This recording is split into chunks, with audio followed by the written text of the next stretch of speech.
Ang canvas o katsa, hindi lang daw ginagamit sa pagpinta. Inalam po namin ang iba't ibang mga paraan kung paano ito mapapakinabangan. K-A-T-S-A, go, go, katsa, katsa, K. Siguradong mapapatumbling kayo sa tuwa dahil ang katsa na dating best friend lang ng mga panadero at mga modista, pwede na ring bumida kahit kanino. Dahil sa dami ng mga bagay na pwedeng magawa rito. Katsa, K-A-T-S-A, go, go, katsa, katsa. Nagmula raw sa India ang muslin cloth o katsa, isang uri ng tela na gawa sa cotton. Dahil ito ay matibay, mura at pwedeng lusutan ng hangin, noon pa may ginagamit na itong pambalot ng mga pagkain. Ang mga modista naman, ginagamit ito para sa paggawa ng sewing pattern. Pero ngayon, to the next level na ang gamit ng katsa sa larangan ng fashion. Dahil pwede na rin daw itong i-transform sa isang bonggang wedding gown. Sa Green Collection ni Delby, isang world-renowned Pinoy fashion designer, gumamit siya ng katsa at iba pang mga recycled material sa kanyang fashion collection. So ito yung ginawa naming wedding gown mula sa katsa. Siyempre, sobra naman siyang plain kung wala kaming ilalagay na palamuti. So, naglagay kami ng mga recycled materials sa wedding gown. Itong nakikita nyo sa may dibdib, sirang abakabag ito. Lahat na nakikita nyong bulaklak dito ay mula sa reta-retaso naming mga tela. Singganda ng mga couture gown pero dising mahal. Mukha bang 50 pesos per yard lang ang halaga ng katsa na ginamit para ito ay mabuo at mapaganda? Lalo pa itong nag-stand out dahil sa masususing burda at mga handmade flower accent.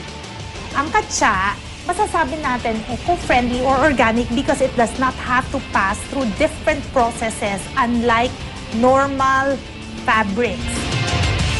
So, let's celebrate katsa, let's use it, and that's the good news. Todo rin ang pagsi-celebrate ni Bamba sa katsa sa pamamagitan ng kanyang negosyo, ang Bambag. Bambag is a personalized bag collection kung saan yung print na gusto mo pwede mong ilagay sa bag, which is ang gamit na fabric ay katsa. Isa sa mga ipinagmamalaking katsa obra ni Bamba ang mga camera bag na ito. Ang mumurahing tela, pwede rin naman palang pamprotekta sa mga mamahaling gadget tulad ng camera. Bonus na lang ang disenyong talaga namang maganda. Bata pa lang daw si Bamba nang nagsimula ang kanyang love affair with katsa. My principle kasi when it comes to design is simplicity in its complexity. So parang nakita ko yun sa canvas. Mula nang matutunan niya ang paggawa ng iba't ibang klase mga bag mula rito, hindi na siya tumigil sa paglikha ng mga produktong hindi lang daw kapaki-pakinabang, nagpapakita pa ang mga ito ng unique personality ng kanyang mga kliyente. Okay talaga ang katsa for a material kasi 3-in-1 na siya eh. Pwede kong ilagay yung art ko doon sa katsa na bag. Pwede mo siyang gamitin sa labas. And pangatlo, it's eco-friendly. Ang kanyang mga eco bag, pwedeng lagyan ng sariling design na maaaring hand-painted, heat-pressed, o silk-screened. Pwede ka rin pumili ng disenyo mula sa bag collection na makikita sa kanyang website. Mapapersonal na gamit o souvenir o pangregalo, inside and out. Kakaiba raw talaga ang kanyang katsa bag. Sa makatsyang usapan, ang fashion stylist na si Tim, atin din daw maaasahan. Kayo man, kayang-kaya niyong gumawa ng sarili niyong mga proyekto gamit ang katsa tulad ng mga ituturo ko ngayon. Una nating proyekto, gagawa tayo ng pillowcase gamit yung katsang makapal. Ihanda na ang katsa, mga pantahi, panggupit at sari-saring mga lumang accessory na pang-decorate. Una, markahan ang sukat ng unan at iguhit ito sa katsa. Huwag kalimutang lagyan ng alawan sa mga gilid ng pattern. Pagkatapos ay pwede na itong gupitin. Yan, ngayon tapos na yung pattern natin. Ang gagawin naman natin ngayon, tatahiin natin yung magkabilang side. Iiwan natin yung isang side na bukas para pasukan ng ating pillow. Pagkatapos tahiin ang mga gilid, baliktarin na ito at lagyan ng mga palamuti.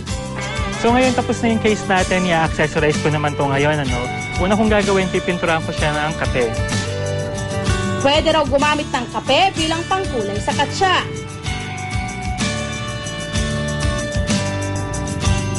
At pag happy na sa design, ilagay ang unan sa loob at isara ang pasukan. Tingnan nyo naman, hindi na kailangang gumastos para magkaroon ng brand new pillowcase. Ngayon, gamit ulit yung katsa, gagawa naman tayo ng glass cover. Sa paggawa ng pambalot sa baso, una, sukatin at markahan ang katsa. Pagkatapos ay gupitin ito. Mismisin ang mga gilid ng katsa at kabitan ng ribbon para magkakulay. Ikabit na ito paikot sa baso. Ganun lang kasimple at may bagong look na ang inyong baso. Panlaban pa sa basa at moisture ang katsa. Sa susunod din yung home at fashion makeover, bakit nga ba hindi gamitin ang katsa? Ang living proof na ang tibay at ganda pwedeng makuha sa murang